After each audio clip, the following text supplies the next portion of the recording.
Então, pessoal, boa tarde mais uma vez. Nossa aula de hoje é para o intuito, então, de... Boa tarde, Keliane.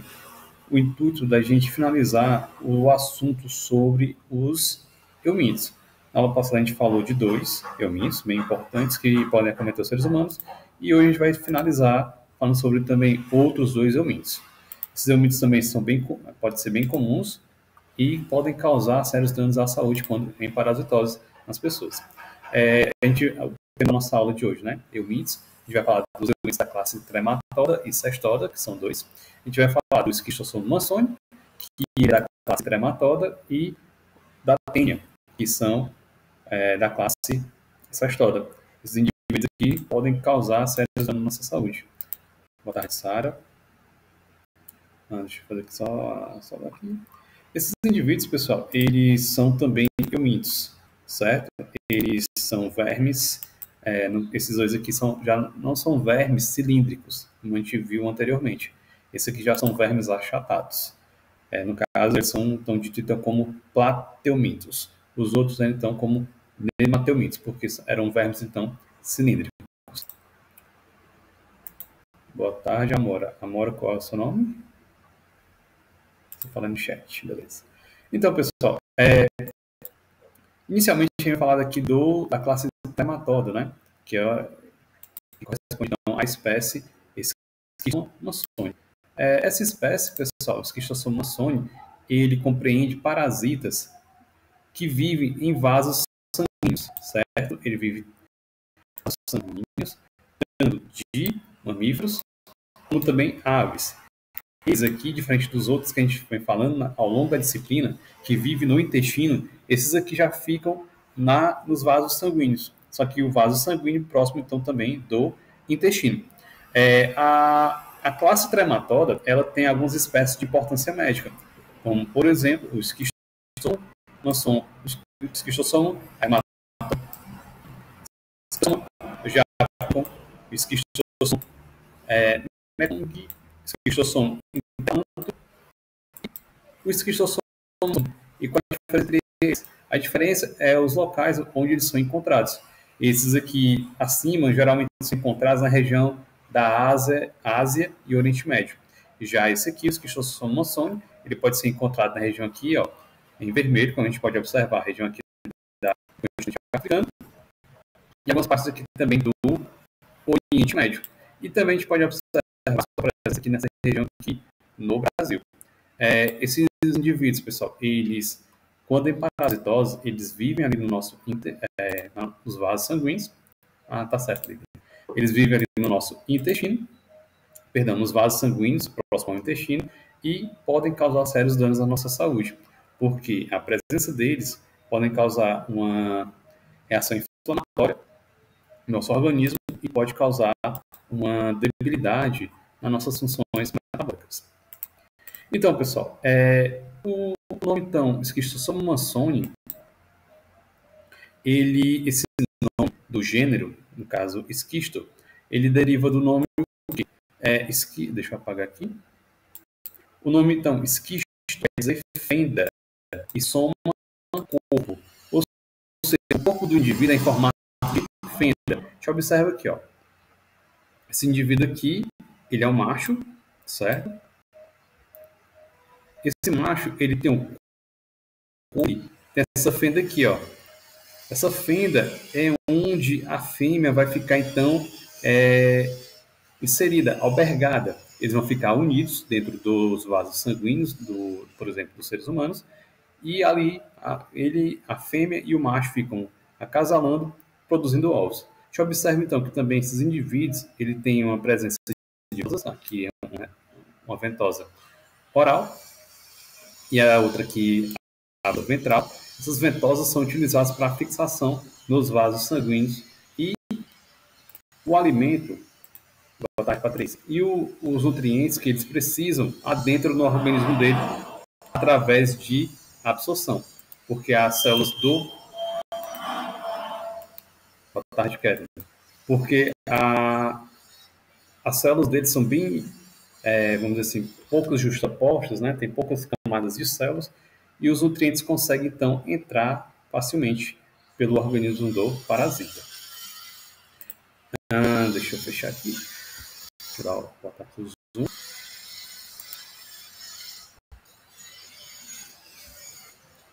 Só um instante.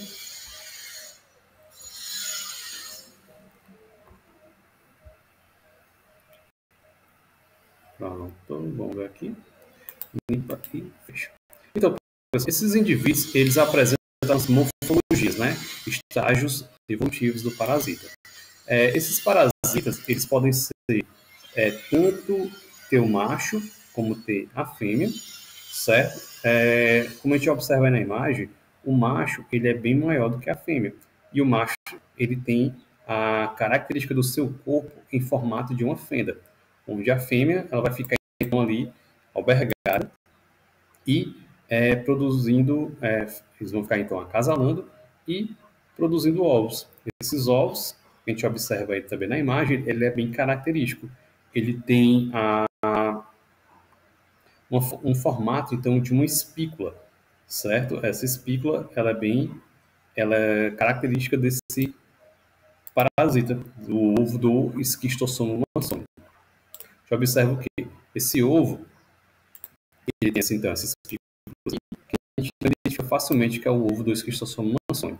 Dentro desse ovo, ele tem uma larva, ele precisa passar um pouquinho de tempo no ambiente e próximo então, da água, porque dentro da água vai então eclodir e vai liberar o miracídio. A gente vai ver aqui que ele tem algumas estruturas aqui, ó. Isso aqui são cílios que é utilizado para o miracídio nadar na água. E depois tem outro estágio evolutivo da cercária. A cercária, ela também tem uma cauda que ela utiliza para nadar, para encontrar o seu hospedeiro, que é no caso os seres humanos. E quando penetra na nossa pele, pessoal, o que acontece? Entra apenas na cabeça da cercária. A cauda não adentra, ela entra somente essa parte aqui e posteriormente essa cercária vai se desenvolver ou em um macho ou vai se desenvolver em uma fêmea. Ela já tem informação genética para desenvolver em macho ou fêmea. Isso vai ocorrer dentro do nosso organismo, lá nos vasos da região da veia porta hepática. Esses indivíduos, pessoal, esse habitat dele, ele quando adultos, né, vão ocorrer infecção e eles vão chegar na nossa circulação para posteriormente se desenvolver adultos.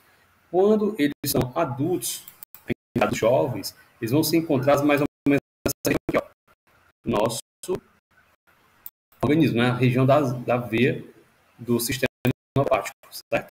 Posteriormente, quando eles já estão na idade reprodutiva, já estão na idade sexual, na maturidade sexual, eles irão migrar para essa região bem aqui, ó. Eles sairão dessa região aqui do sistema porta e irão para essa região aqui, ó, para a veia mesentérica inferior, aqui no próximo do nosso intestino grosso.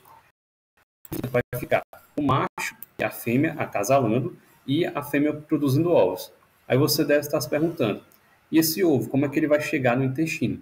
Esse ovo, pessoal, ele vai causar uma certa inflamação aqui nos vasos e com isso vai permitir com que ocorra a passagem dele aqui para o intestino. E por isso, esses ovos podem então ser eliminados das fezes. Dependendo de algumas situações, o que acontece? Se eles ficarem muito próximo do sistema renal, esses ovos são eliminados também na urina, certo? Esses ovos, quando a fêmea faz a postura, eles migram aqui, ó, na região via porta hepática, eles podem chegar aqui, ó, na região do fígado. Aqui no fígado ele vai causar inflamação desse órgão e vai ocasionar o seu aumento também, devido à inflamação que esses ovos irão causar nesse órgão. Fechando aqui novamente, ter limpado. Então, o ciclo biológico. Então, pessoal, o ciclo biológico desse parasita, ele é bem, observa aqui, ele não é tão complexo. Ele é um tipo de ciclo biológico do tipo heteroxênico. Por que ele é do tipo heteroxênico? Heteroxênico porque tem dois hospedeiros. Aqui um hospedeiro e aqui o outro hospedeiro. E quem é cada um aqui? Então, o ser humano ele vai funcionar como um hospedeiro definitivo. Por que ele é hospedeiro definitivo? Porque dentro dentro desse hospedeiro, eu vou encontrar o parasita de reprodução sexuada ou indivíduos adultos. E porque o caramujo aqui ele vai funcionar como hospedeiro intermediário. Dentro do organismo do caramujo, eu vou ter formas evolutivas ou estágios evolutivos imaturos ou de reprodução assexuada. E com isso a gente vê que o ciclo biológico do Schistosoma mansoni ele é do tipo heteroxênico, porque precisa de 2 hospedeiros para completar o ciclo biológico. E como que ocorre esse ciclo biológico? Como é que é o passo a passo dele? Inicialmente, né, uma pessoa infectada com um parasita, ela, ao fazer as suas necessidades fisiológicas próximo a uma região que tem um rio, um açude, por exemplo, uma lagoa, as fezes e os ovos chegarão na água e vai eclodir. Eclodindo vai liberar então a larva. Que larva é essa? É o miracídio. Esse miracídio,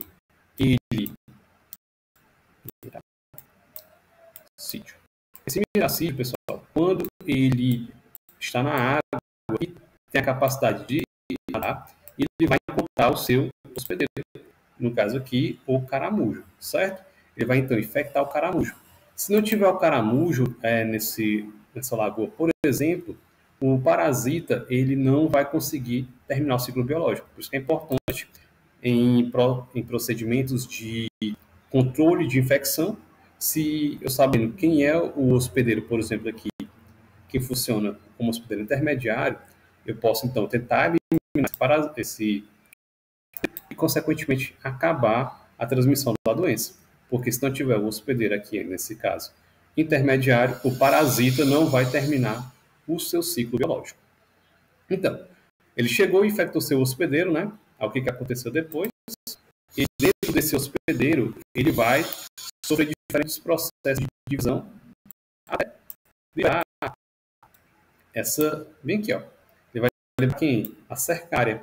Essa cercária, pessoal, ela vai nadar até encontrar também o seu hospedeiro, que é o ser humano. Uma pessoa que está, por exemplo, lavando roupa ou tomando banho em um local contaminado com a presença dessas larvas, elas irão então nadar em direção à pessoa e vai então penetrar dentro na sua pele.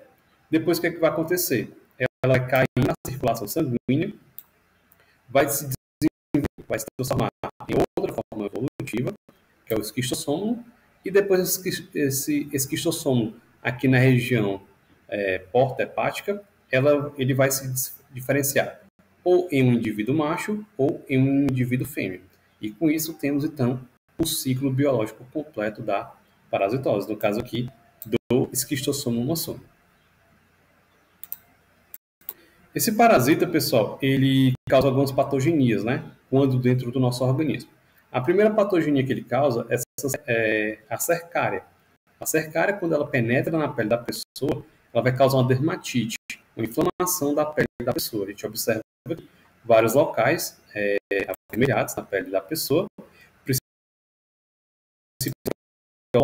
vai estar em contato com a e vai causar vermelhidão e também coceira. A gente observa na região aqui da pele da pessoa.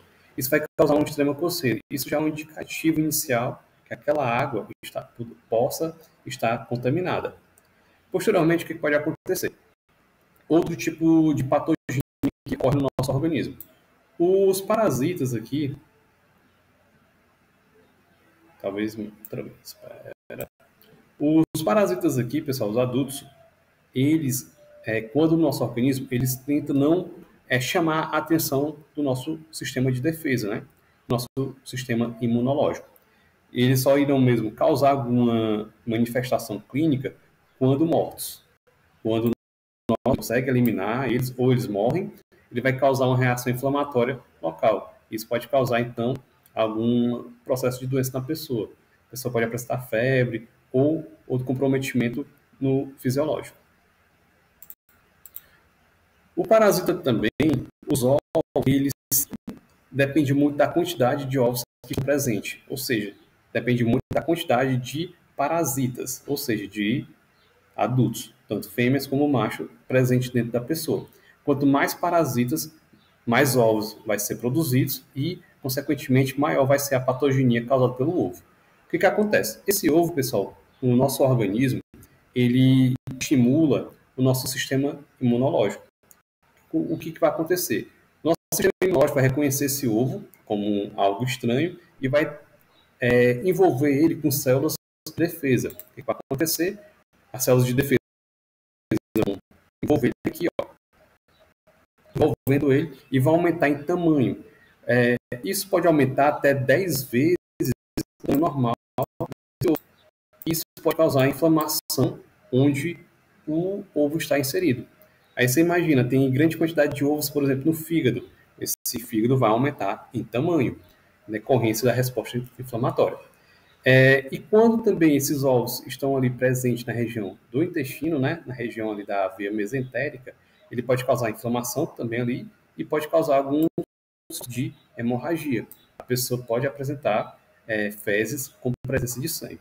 E também, como eu já falei, pode causar também lesão no fígado devido à grande quantidade de ovos ali presente.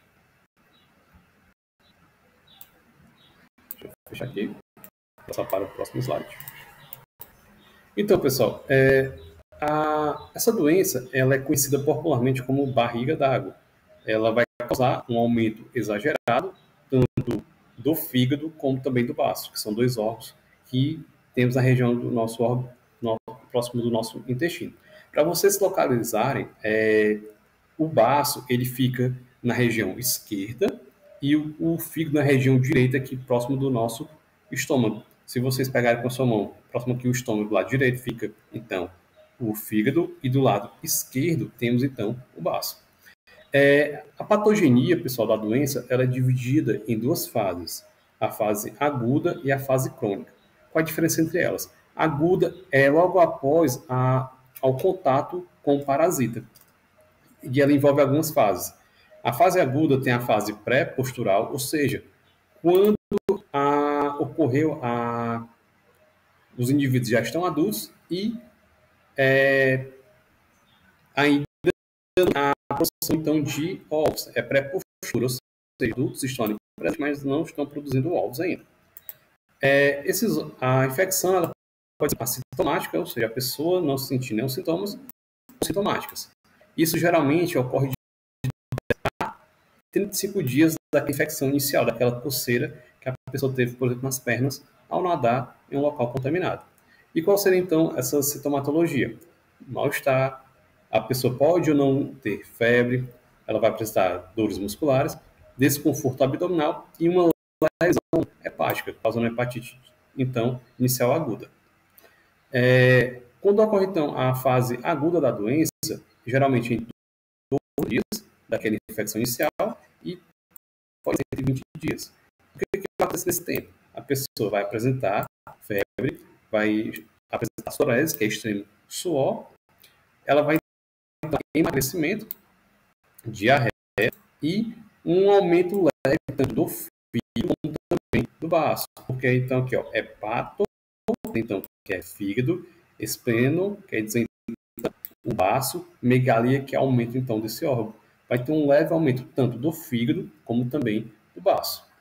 Aí a pessoa já vai ter suspeita que possa estar com essa parasitose, no caso aqui, a famosa barriga d'água. Já na fase crônica, que já dura um pouco mais tempo, né? A partir daqueles 120 dias, a pessoa vai ter alguns comprometimentos. Diarreia sanguinolenta devido à grande quantidade de ovos que possam causar inflamação da região ali próximo do intestino, causando essa leve hemorragia, e por isso que vai ter a diarreia sanguinolenta, dores abdominais e forte contração do intestino, que é no caso aqui o tenesmo. Em alguns casos, a pessoa apresenta uma lesão na região do intestino que impede o trânsito intestinal, ou seja, a pessoa não consegue fazer cocô, fica parado o intestino, ele não consegue se contrair e por isso a pessoa não consegue fazer cocô devido à parada da motilidade intestinal. Nessa época aqui da crônica, a pessoa já vai apresentar um aumento, né, da região do fígado e também do baço. A gente observa aqui, ó, gente observa o aumento, ó, essa região aqui, a região aqui do fígado, e esse lado aqui, a região do baço. Porque o parasita ele vai causar, no caso, os ovos do parasita irão causar uma extrema inflamação nesses órgãos e, consequentemente, aumentando o seu volume. E o diagnóstico? O que é feito o diagnóstico dessa parasitose? O diagnóstico, pessoal, ele leva em consideração a fase da doença, ou seja, se é uma fase pré-postural, antes da postura dos ovos, na fase aguda ou na fase crônica. E isso vai depender muito também da anamnese do paciente. Saber de onde que ele mora, saber se ele tem contato com alguma lagoa ou açude que não seja com água tratada, isso já é um indicativo que ele possa estar com aquela parasitose. E o diagnóstico laboratorial? O diagnóstico laboratorial ele é mais certeza. Por quê? Porque vai ser possível observar ou detectar o parasita. Como seria isso? No diagnóstico direto, seria o quê? Eu ia observar a presença, no diagnóstico direto, a presença dos ovos do parasita. Eu ia fazer um exame para poder observar. E quais seriam então as técnicas? Poderia ser uma técnica de sedimentação, por centrifugação, técnica também de cato-catos. Boa tarde, Alane. E também poderia fazer biópsia. Por exemplo, naquela região ali do fígado que está aumentado, posso também fazer esse tipo de procedimento, mas no caso seria já o médico.